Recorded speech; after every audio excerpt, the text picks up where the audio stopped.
마음과 뜻과 정성을 다하여 예배 올려드리겠습니다. 찬송가 621장.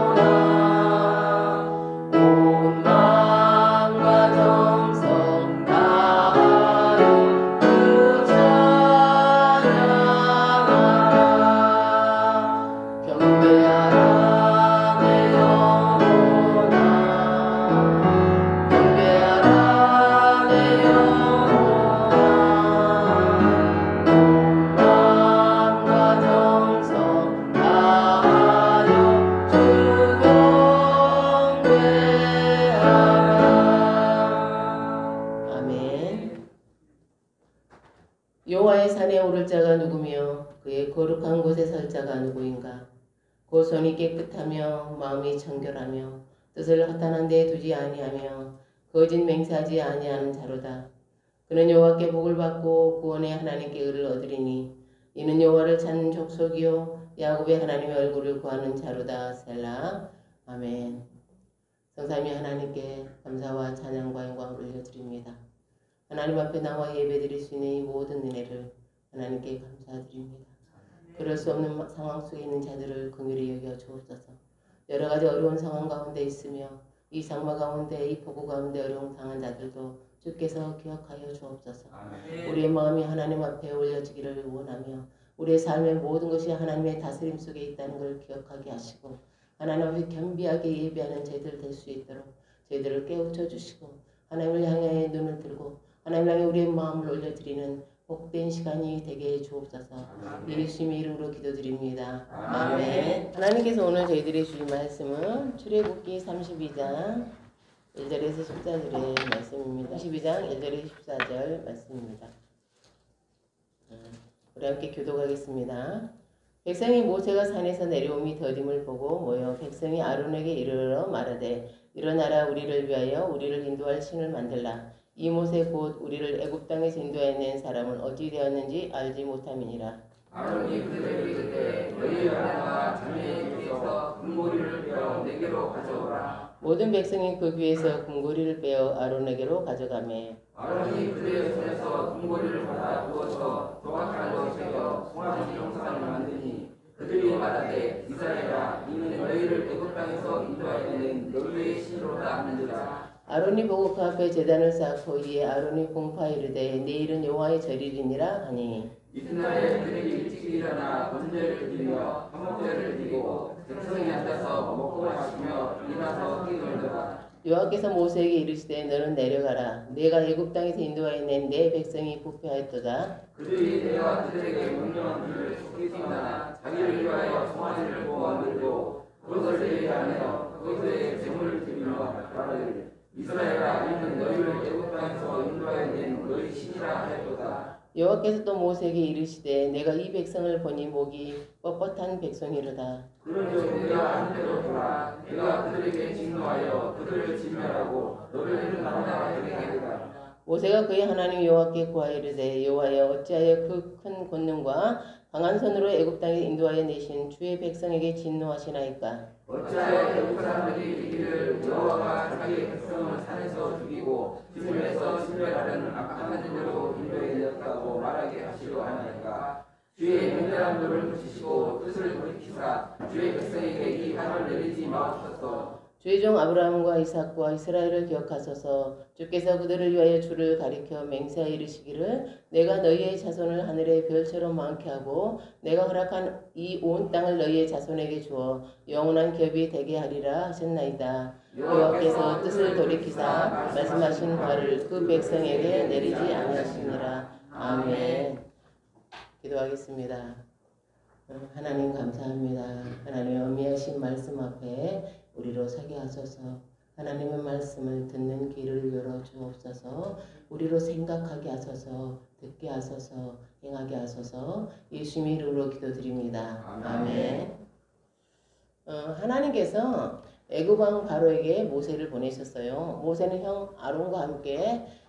애굽왕 바로를 찾아갔어요. 근데 이렇게 말하죠. 출애굽기 5장 3절입니다. 그들이 이르되 히브리인의 하나님이 우리에게 나타나셨은즉 우리가 광야로 사흘 길 중 가서 우리 하나님 여호와께 제사를 드리라 하오니 가도록 허락하소서.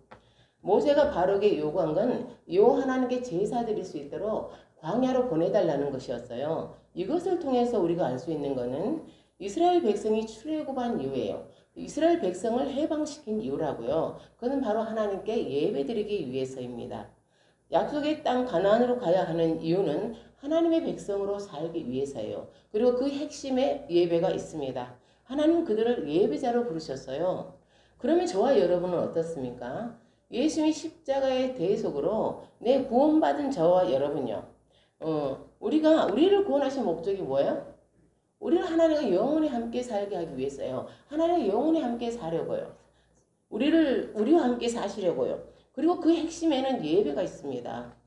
예배는 우리에게 하나님의 부으신 은혜예요. 그래서 하나님은 자기 백성들을 초대하시는 거예요. 하나님과 특별한 교제를 나누기 위해서요. 하나님은 우리에게 은혜를 베푸시고 우리는 믿음으로 나아가요. 그래 예배 안에는 뭐가 있어요? 하나님의 은혜와 우리의 믿음이 기쁘게 만나는 거예요. 그래서 예배는 오직 하나님의 백성에게만 주어지는 특권입니다. 출애굽기 32장은 예배 실패예요. 하나님과의 관계에서 예배가 얼마나 중요한지를 생각할 때 예배의 실패는 뼈아픈 거예요. 오늘 저희들은 심판까지 다루지 않아요. 여기 심판이 있어요. 예배 실패는 뼈아픈 거라고요. 왜요? 하나님의 백성에게 핵심적인 게 예배이기 때문입니다. 사람 배우려는 의지만 있으면 성공적인 사례에서만이 아니라 실패의 사례에서도 배울 수 있어요. 오늘 우리가 나누려는 건 이스라엘 백성의 실패, 예배의 실패를 통해서 어떻게 참된 예배자가 될 수 있을까? 어떻게 참된 예배가 될 수 있을까에 대해 나누려고 해요. 우리 함께 1절을 읽겠어요. 1절. 본문 1절. 시작. 백성이 모세가 산에서 내려옴이 더딤을 보고 모여 백성이 아론에게 말하되 일어나라 우리를 위하여 우리를 인도할 신을 만들라. 이 모세 곧 우리를 애굽 땅에서 인도하여 낸 사람은 어찌 되었는지 알지 못함이라. 아멘. 모세는 하나님이 부르셔서 시내 산에 올라갔어요. 그는 그곳에서 40일을 머물렀습니다. 사나리 이스라엘 백성들은 모세가 산에서 내려오기를 기다리고 있었어요. 그런데 상당히 긴 시간 모세는 산에서 내려오지 않았어요. 그들은 모세 안위가 걱정됐어요. 모세를 그렇다고 찾아서 산에 올라갈 수도 없죠. 하나님이 두려웠으니까요. 그가 내려오기를 기다리는 수밖에 없었습니다. 그들은 날이 갈수록 모세에 대해 걱정이 됐어요. 불길한 생각이 자꾸 드는 거예요. 모세에게 문제가 생긴 게 분명해. 어쩌면 죽었을지도 몰라. 모세는 하나님과 이스라엘 백성의 중재자예요. 모세는 그들에게 하나님의 뜻을 전해주었어요. 모세는 하나님의 대변자예요. 어떻게 보면 모세는 눈으로 볼 수 있는 하나님이에요. 그러니 모세가 없어진다면 하나님과의 관계에 심각한 문제가 생기는 거죠. 이스라엘 백성은 지금 광야에 있어요. 모세 없이 그들이 가나안에 들어갈 수 있을까요? 그들은 하나님에 대해 의심이 생겼어요. 하나님께서 우리를 버리셨을까? 버리신 것은 아닐까? 그런 생각이 들자 너무 불안했어요. 어떻게든 그 불안을 없애고 싶었어요. 그러려면 확실한 뭔가가 필요해요. 그들은 형 모세에게 달려갔습니다. 모세 형 아론에게 달려갔어요. 1절 하반절입니다. 이 모세 곧 우리를 애굽 땅에서 인도하여 낸 사람은 어찌 되었는지 알지 못함이니라. 그들은 모세가 어찌 되었는지 모르면서 무작정 기다릴 수는 없었어요. 뭔가 대책이 필요하다고 생각했습니다. 사랑하는 성도 여러분, 그들의 마음이 이해되지 않아요? 그들의 불안한 마음이 이해되지 않습니까? 우리는 그들을 충분히 이해할 수 있어요. 왜냐면요, 우리도 그들과 같은 인간이기 때문이에요. 때때로 우리도 불안을 느끼죠? 왜 하나님이 일이 진척되지 않는 것처럼 느껴질 때, 하나님께서 일을 진척시키지 않은 것처럼 느껴질 때 불안해요. 당장 대책을 세워야 할 것 같아요. 내가 이러고 있는 게 바보처럼 느껴질 때가 있단 말이에요. 그렇지만 우리의 모든 감정은 다 수용할 수는 없어요. 오늘 아침 여러분이 이 빗속에서 비가 주는 것 때문에 어떤 감정을 느꼈을 수 있어요. 모든 감정을 수용하는 게 아니에요. 불안과 두려움은 반드시 검토되어야 돼요. 이 불안이 정당한 것인가 합당한 것인가가 검토되어야 되는 거예요. 이 낙심이 정당한 것인가 검토돼야 돼요. 그럼 모세는 왜 산에 올라갔을까요? 하나님께서 그를 부르셨기 때문이에요. 친히 기록하신 10계명의 돌판을 주려고 부르셨어요. 그가 오랫동안 산에 머물렀던 것은 성막에 대한 지침을 받고 있었기 때문입니다. 성막은 뭐예요? 하나님께 예배하며 하나님의 임재 가운데 사는 거예요. 바로 그거에 대한 지침을 지금 가르쳐주고 계셨어요. 모세는 여호수아와 산으로 올라가면서 장로들에게 이렇게 말했습니다. 출애굽기 24장 14절입니다. 너희는 여기서 우리가 너희에게로 돌아오기까지 기다리라. 모세는 분명히 말했어요. 우리가 내려올 때까지 너희는 기다려라. 그들의 조급한 마음을 이해할 수 있어요. 대책 없이 시간만 보내는 것처럼 느낄 수도 있어요. 그러나 하나님은 지금 뭐야? 그들을 왜 일하고 계세요? 우리가 기억해야 될 거는 우리가 일하는 것과 하나님의 일하시는 건 차원이 달라요. 하나님 앞에 잠잠히 기다리는 건 하나님이 우리를 일하고 계시기 때문이에요. 우리를 위해서요. 그러면 기다리면 실패하는 이유가 뭡니까? 조급함이에요. 지금 당장 하지 않으면 안 될 것 같은 마음, 꼭 이렇게 해야 될 것 같은 마음, 이 사람이 아니면 안 될 것 같은 마음, 조급함이에요. 사랑하는 성도 여러분, 조급함은 사탄이 쓰는 무기예요. 조급한 마음이 들 때마다 스스로를 검토하세요. 사탄이 쓰는 무기입니다. 조급함의 뿌리는 뭐예요? 불신앙이에요. 그 뿌리를 캐보면 불신앙이에요. 하나님의 일하심을 믿을 수 없어요. 조급한 마음이 들면 불평불만이 생기죠. 작은 일에도 짜증이 나요. 늘 하던 일에 실증이 나죠. 하나님의 일도 실증이 나요. 왜요? 조급하니까. 하나님을 믿을 수 없으니까. 그래서 조급한 마음 반드시 하나님이 다스림을 받아야 돼요. 그대로 놔두면 우리의 믿음의 뿌리를 갉아먹어요. 그래서 하나님의 계획을 망쳐버려요. 하나님과의 관계에서 중요한 건 하나님이 하실 일과 내가 해야 할 일을 구분하는 거예요. 하나님이 하실 일을 내가 나서도 안 되고 내가 해야 할 일을 하나님께 맡겨서도 안 됩니다. 히브리서 11장 1절입니다. 믿음은 바라는 것들의 실상이요 보이지 않는 것들의 증거니. 왜 믿음이 필요합니까? 보이지 않으니까요. 하나님의 약속이 있었는데 아직 그 약속이 실현되지 않았어요. 그래서 우리에게 필요한 건 믿음인 거예요. 하나님은 이스라엘 백성들을 애굽의 종살이에서 해방시키셨죠. 그들만 해방된 거예요? 자자손손 해방되었어요.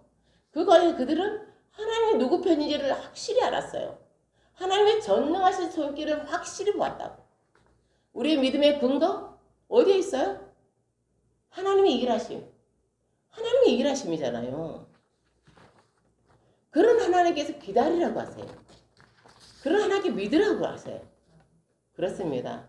하나님이 우리에게 요구하시는 건 믿음이에요. 하나님이 약속하셔 그 약속을 이루세요. 그럼 우리는 무엇을 하냐는 거야? 우리가 할 일은 뭐냐는 거야? 그분을 믿는 거예요. 그분의 일하심을 믿는 거예요. 왜요? 하나님이 어떤 분인지 알기 때문에, 하나님이 어떻게 일하시는지 알기 때문에, 이 성경은 약속의 성취에 대해서 말하고 있기 때문에 우리는 믿을 수 있어요. 우리의 믿음의 근거예요.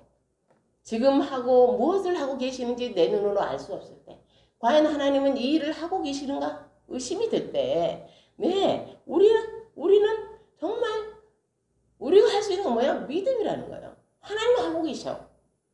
내 눈에 보이지 않지만 우리는 감정을 믿음으로 조정해야 돼. 조절할 수 있어요.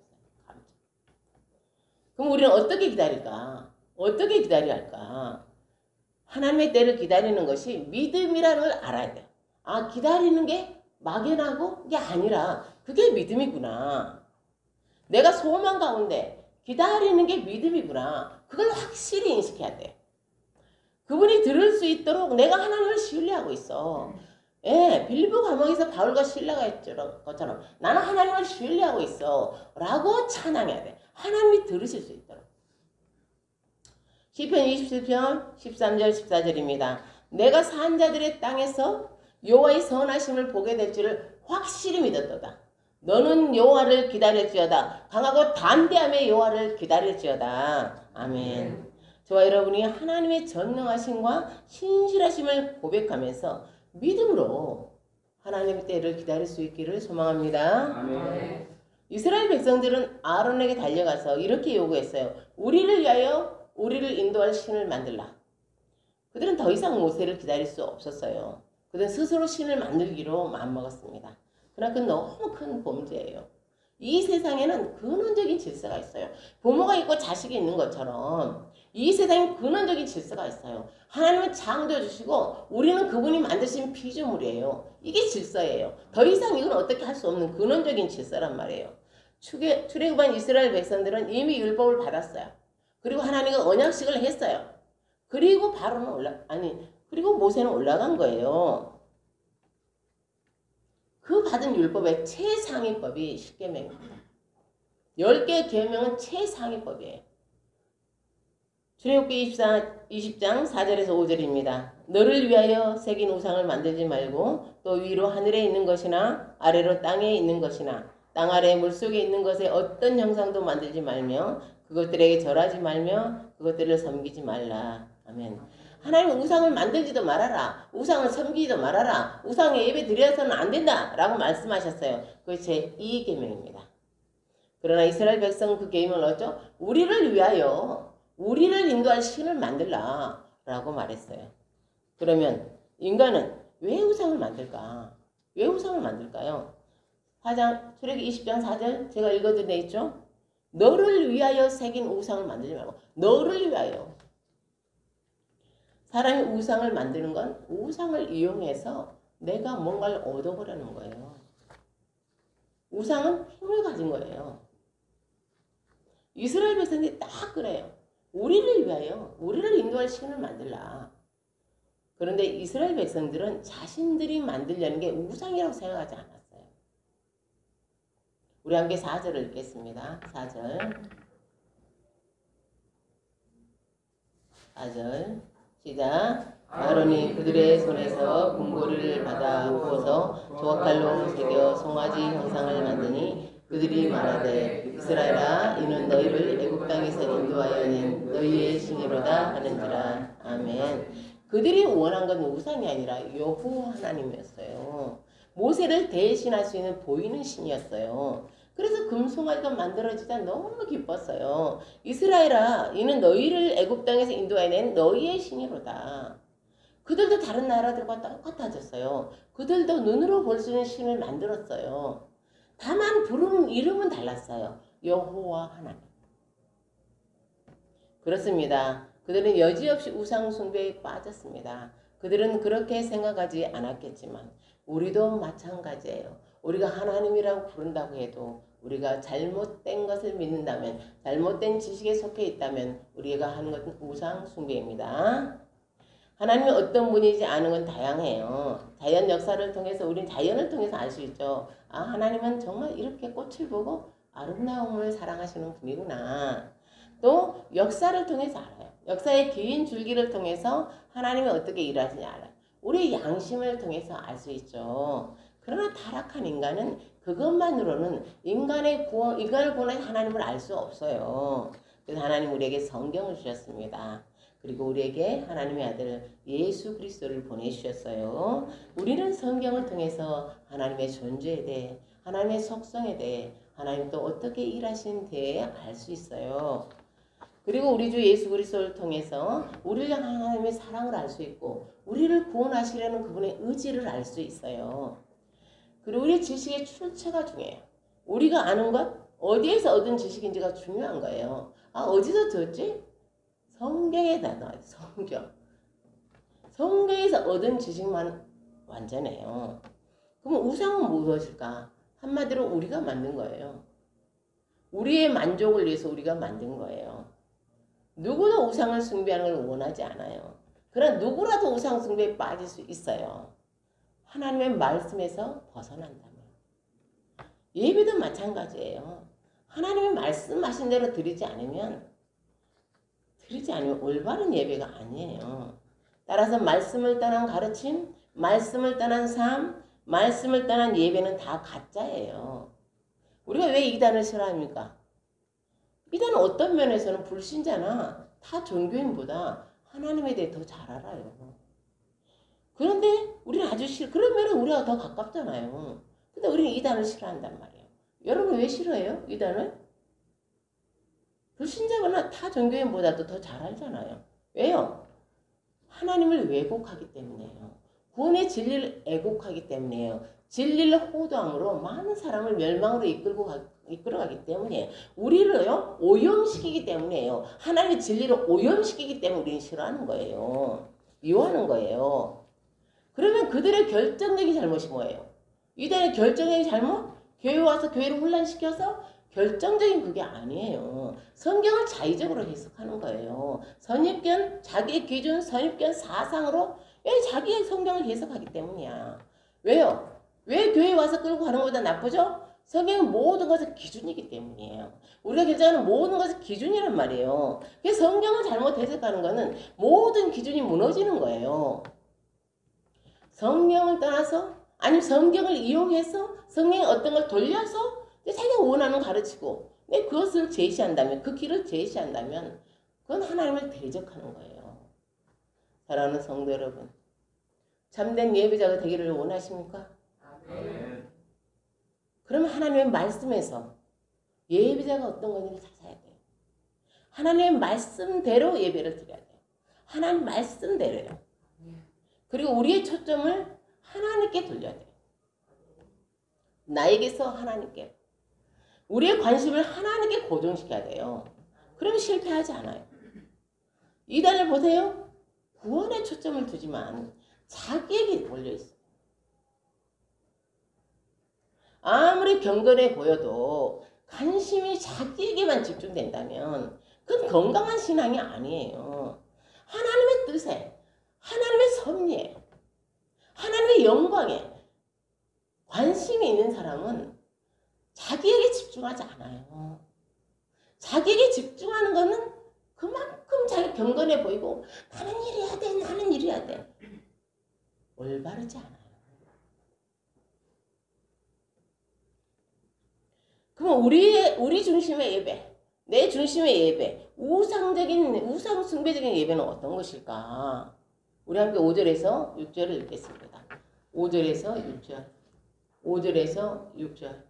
시작. 아론이 보고 그 앞에 제단을 쌓고 이에 아론이 공포하여 이르되 내일은 여호와의 절이리니라 하니 이튿날에 그들이 일찍이 일어나 번제를 드리며 화목제를 드리고 백성이 앉아서 먹고 마시며 일어나서 띠을 더라. 아멘. 아론은 금송아지 형상 앞에 제단을 쌓았어요. 그는 다음날 여호와의 절기로 공포했습니다. 백성들은 일찍 일어나서 번제와 화목제를 드렸어요. 그들은 앉아서 먹고 마시다가 일어나서 흥겹게 흥청거리며 놀았어요. 급기야 흥청거리는 파티가 되고 말았어요. 난잡한 파티가 되고 말았어요. 사랑하는 성도 여러분, 이것이 거룩하신 하나님께 합당한 예배입니까? 하나님과 닮은 게 있어요? 예배는 하나님과 닮아야죠. 하나님의 거룩함이 어디 있어요? 이 예배에. 아침 일찍 일어난 거? 이거를 보고 계시는 하나님의 마음은 어떨까? 온전치 못한 걸 보고 계시는 하나님의 마음은 어떨까? 그리스도 예수의 십자가의 구원의 은혜로 우리를 그 구속의 은혜로 부르신 하나님이 우리를 그리스도 안에서 품었는데 우리가 드리는 이 예배가 그럼 얼마나 하나님은 견딜 수 없을까? 기가 막히시지 않겠어요? 우리 함께 7절을 읽겠습니다. 7절. 시작. 여호와께서 모세에게 이르시되 너는 내려가라. 내가 애굽 땅에서 인도하여 낸 내 백성이 부패하였도다. 아멘. 하나님이 이스라엘 백성을 나의 백성이라고 안 해요. 모세 너의 백성, 네가 인도해냈어 라고 말씀하세요. 그들이 부패했기 때문이에요. 부패했다는 건 여기서 부패했다는 원어는 너무 철저하게 썩어서 어떻게 해볼 수가 없다는 거야. 생선이나 야채가 너무 썩으면 버리는 게 맞아요. 그런 정도예요. 이스라엘의 예배 모습이 딱 그 정도라는 거예요. 하나님의 이 계획이 아브라함을 통해서부터 하신 이 하나님의 계획이 수포로 돌아가게 되었어요. 이스라엘은 절대 위기에 처했어요. 그들은 버림받거나 거기에 합당한 심판을 받아야만 합니다. 그들은 과연 이 위기에서 벗어날 수 있을까요?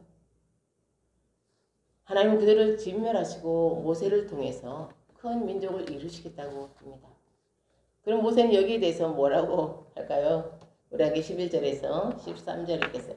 11절에서 13절 11절에서 13절 시작. 모세가 그의 하나님 여호와께 구하여 이르되 여호와여 어찌하여 그 큰 권능과 강한 손으로 이 땅에서 인도하여 내신 주의 백성에게 진노하시나이까. 어찌하여 애굽 사람들이 이르기를 여호와가 자기의 백성을 산에서 죽이고 주변에서 진멸하라는 악한 눈으로 인도해 내었다고 말하게 하시려 하나이까. 주의 맹렬한 노를 그치시고 말을 돌이키사 주의 백성에게 이 뜻을 내지 마소서. 주의 종 아브라함과 이삭과 이스라엘을 기억하소서. 주께서 그들을 위하여 주를 가리켜 맹세하여 이르기를 내가 너희의 자손을 하늘의 별처럼 많게 하고 내가 허락한 이 온 땅을 너희의 자손에게 주어 영원한 기업이 되게 하리라 하셨나이다. 아멘. 모세는 하나님이 하신 일을 상기시켰어요. 여호와여 어찌하여 그 큰 권능과 강한 손으로 애굽 땅에서 인도해 내신 주의 백성에게 진노하시나이까. 모세는 이스라엘 백성을 하나님의 주의 백성입니다 라고 말합니다. 하나님이 구원하신 주의 백성입니다. 그는 애굽인들이 해방된 이스라엘 민족을 보고 있다는 거예요. 그런데 만약에 광야에서 그들을 진멸하신다면 하나님의 명예는 어떻게 되겠습니까? 라고 말합니다. 그리고 마지막으로 아브라함과 이삭과 야곱에게 하신 약속을 상기시켜요. 그는 야곱 대신에 뭐라고 하냐면 아브라함과 이삭과 이스라엘이라고 말해요. 이스라엘은요 하나님이 주신 이름이에요. 야곱의 이름이잖아요. 그곳에는 바로 이스라엘 민족을 향한 계획이 들어있잖아요. 이스라엘 다시 생각하게 하는 거예요. 사랑하는 성도 여러분, 하나님 그분이 하신 약속을 반드시 지키세요. 하나님은 그 약속에 반드시 지키세요. 그런데 그게 우리가 반드시 기억해야 하는 건 우리의 선한 행위로 약속이 이루어지는 게 아니에요. 하나님의 신실하심 때문에 약속이 이루어지는 거예요. 그래서 이런 이스라엘도 구원의 가능성이 있는 거예요. 우리가 붙들어야 할 거는 나의 선한 행위가 아니에요. 내가 어떻게 했는데 그래서 어쨌는데요. 그걸로는 이룰 수 없어요. 우리가 너무나 힘들고 내가 이래도 하나님의 백성일까 할 때 우리가 붙들어야 할 건 내가 아니에요. 하나님의 신실하심이에요. 하나님의 신실하심이 하나님의 약속을 완성하는 거예요. 이스라엘 백성에게 지금 쓸만한 게 있어요? 쓸만한 게 없잖아요. 지금 그 출애굽은요 십자가의 사건이에요. 구약에서 구원했잖아요. 쓸만한 게 없어요. 그건 딱 하나 있어요. 그것은 하나님이 세우신 중재자 모세입니다.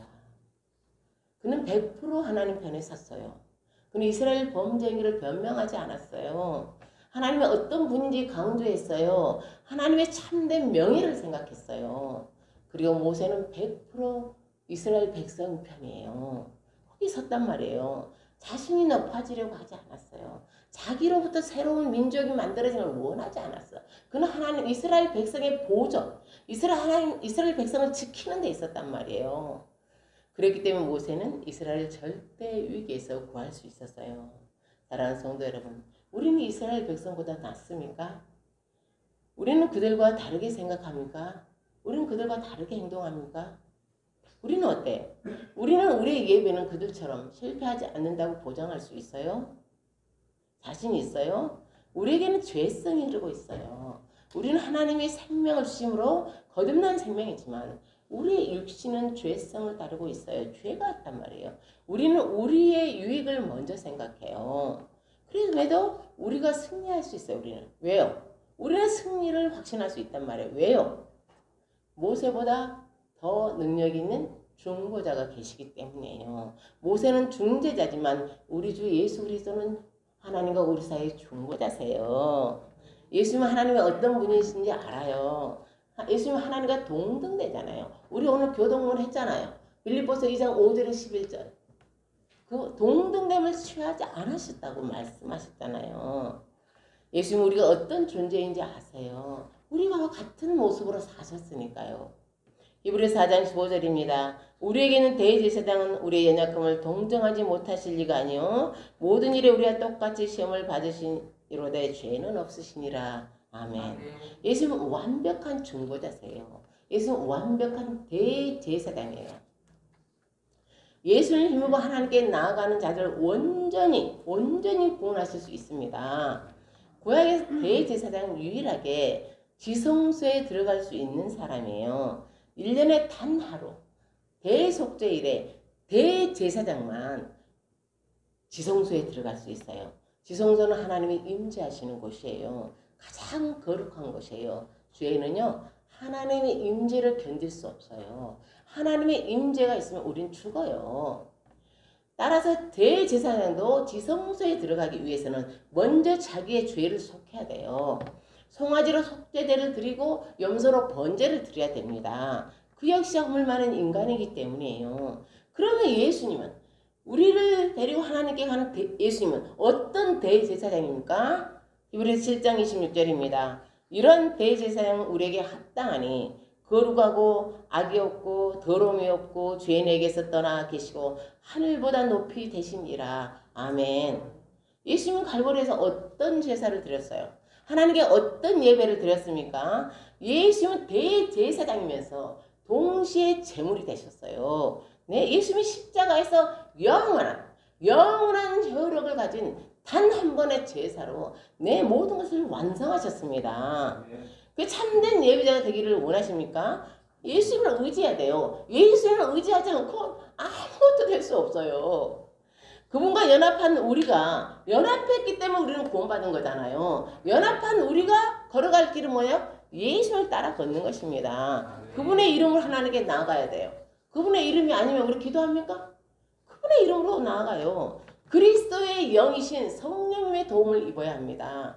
사모하는 마음으로 정결한 마음으로 우리의 마음을 드려야 됩니다. 그렇게 나아가는 거예요. 나의 감정이 중요한 게 아니에요. 상황이 중요한 게 아니에요. 감정신앙 제일 문제예요. 내 느낌대로 제일 문제예요. 믿음으로 다스려야 됩니다. 우리의 감정이나 상황이 아니라 하나님의 약속을 붙잡아야 돼요. 우리는 그럴 때 믿음의 예배를 드릴 수 있습니다. 관심의 초점 나에게서 하나님께로 옮겨야 돼요. 나의 관심을 나에 대한 관심은 이제 좀 내려놓고 하나님께로 고정시켜야 돼. 시선을 하나님께. 그러면 참된 예배를 드릴 수 있어요. 우리는 드리는 자고 하나님은 받으시는 분이에요. 우리가 누구를 찾아봐야겠어요? 허물 많은 나? 거룩하신 하나님. 그분께 고정해야 돼요. 온전한 계시, 진리 안에서 하나님의 백성이 함께 모여서 하나님을 기쁘시게 하는 그런 예배를 드릴 수 있습니다. 저와 여러분이 참된 예배는 무엇일까? 나는 어떤 예배자로 자랄 수 있을까? 나는 하나님을 만족시킬 수 있을까? 그렇다면 무엇이 필요할까? 어떤 걸 고쳐야 될까? 나는 하나님 앞에서 하나님 앞에서 하나님께 물어요. 하나님 가르쳐주세요. 우리의 감정이 중요한 게 아닙니다. 하나님의 약속, 영원한 약속을 붙잡아야 돼요. 그리고 나에게 대한 관심을 하나님께로 해요. 하나님 말씀으로 드리는 예배, 하나님 말씀 앞에 복종하는 우리 자신이 드리는 예배에다 하나님을 만족시킬 수 있어요. 오직 예수 그리스도의 이름으로 저와 여러분이 참된 예배를 고민하기를 예수님의 이름으로 축복합니다. 아멘. 기도하겠습니다. 하나님 감사합니다. 우리는 예수 그리스도의 십자가의 대속의 은혜로 구원을 받았습니다. 우리는 늘 하나님 앞에 예배를 드립니다. 우리의 예배는 어떻습니까? 우리는 바른 길로 가기 원합니다. 조금은 비틀거리겠지만 그러나 바른 길로 우리 구주 예수 그리스도를 따라서 그분을 의지하면서 그분이 바라보는 걸 바라보면서 하나님께 성삼위 하나님께 예배하기를 원합니다. 우리가 하나님 앞에서 정직하게 하나님 앞에서 열정적으로 그러나 진리로 드리는 예배자가 될 수 있도록 저희들을 이끌어 주시옵소서. 예수님의 이름으로 기도드립니다. 아멘. 성령의 교통 내주 인도하심이 하나님이 기뻐하시는 참된 예배자로 자라가는 것이 어떤 것인지를 고민하고 말씀으로부터 답을 찾아가는 주의 백성들 위해 서울 평강교회 위해 저들의 가정과 일터 위해 이제로부터 영혼까지 함께 하시기를 축원하옵나이다. 아멘.